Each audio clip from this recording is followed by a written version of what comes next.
Hello everyone and welcome to lesson 8.3C. I've entitled this video, Modern Brazil. This video is going to cover pages 261 to 263. Contemporary Brazil. Brazil has the world's 7th largest economy. Now if you look at this chart over here, 1, 2, 3, 4, 5, 6, 7, 8, 9. This one has 9th in 2024, so this book was a couple years old, so it's dropped to 9th, but it's still in the top 10. It ranks among the leaders in mining, manufacturing, and agriculture. These activities have produced great wealth for some people and a growing middle class. However, only 10% of Brazilians receive about half the country's income, while the bottom 40% receive only 10% of the total income. We call that income inequality. At the same time, 1 in 10 Brazilians is forced to live on less than $2 a day. About 1 in 5 workers is employed in agriculture, mainly on large farms and ranches owned by corporations or wealthy Brazilians. Brazil is a member of several organizations designed to promote free trade. Mercosur, established in 1991, is South America's leading trading bloc. In 2008, the leaders of 12 South American nations created the Union of South American Nations, UNICER. Question number 1. Brazil has one of the top 10 best economies in the world. What are 3 areas where they rank among the leaders? Mining, manufacturing, and agriculture. Question 2. What is the definition of income inequality? Now this isn't in the book exactly, but it is talked about in that first paragraph, and so I put the definition on this line. Income inequality is the unequal distribution of income throughout a population. When you notice, only 1 in 10 of Brazil's people have about half the money, and the bottom 4 out of 10 people only have 1/10 of the total income. That's what you call income inequality. It's weighted towards the top, and the people at the bottom don't have very much. In fact, if you look at this bar graph, what you can see is Brazil is actually the 2nd worst country in the world when it comes to how much of the total amount of money is in the 1% of their people. And it's not like we're doing outstanding on this. We're, what, 10th? 2, 4, 6? Yeah, we're 10th. So it's not like we are amazing in that stat. But Brazil is the 2nd worst in the world, only to Qatar. Question number 3. What are 2 facts the textbook gives to show that Brazil has a real challenge with income inequality? Well, I mentioned it earlier. Only 10% of Brazilians have about half the country's income, and the bottom 40% of their people have only 10% of the income. So that's definitely an inequality in their country. Education and earning a living. Education is an important key to success in Brazil. College graduates earn twice as much as high school graduates do, and high school graduates earn 4 times as much as those with little or no schooling.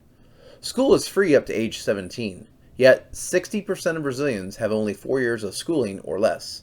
These people have a hard life. They work long hours for low pay. In 2011, the government launched Brazil Without Poverty, a program aimed at raising the standard of living and improving access to education and healthcare. Seeking to create a skilled workforce, Brazil's government is trying to improve education at all levels. It has increased funds to build better primary and secondary schools. At the university level, Brazil has introduced the Science Without Borders program, which aims to send thousands of students to universities abroad, including to colleges in the United States. Question number 4. What are 2 facts the textbook gives to show that education is important in making money in Brazil? Well, notice, college graduates earn twice as much as high school graduates, and high school graduates earn 4 times as much as those that don't have a lot or any school at all.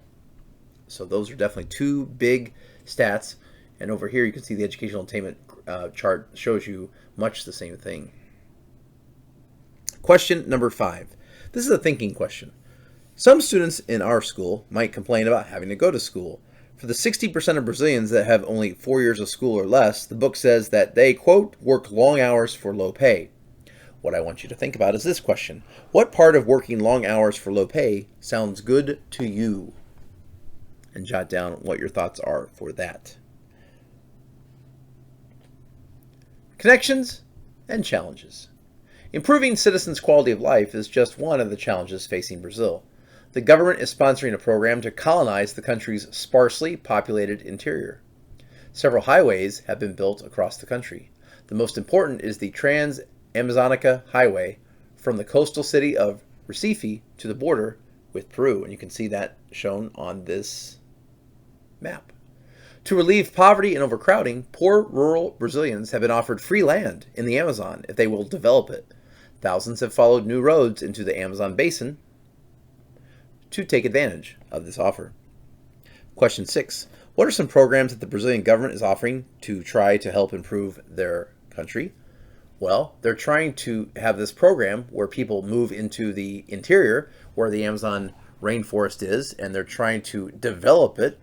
And they're trying to say, hey, if you're poor, we will give you this land in the Amazon if you will just go in and develop it, if you'll make it profitable for you, but also for your country. Brazilians also have worked to develop the energy resources the country needs for continued economic development.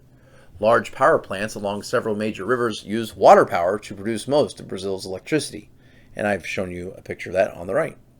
In the 1970s, the high cost of oil caused the government to develop a program that substitutes ethanol, a fuel made from sugarcane, for gasoline.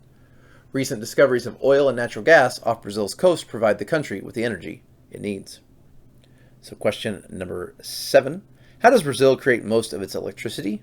Through water power. Question number 8. What are some other ways Brazil has tried to develop their energy resources? Well, by developing ethanol through a combination of sugarcane and corn.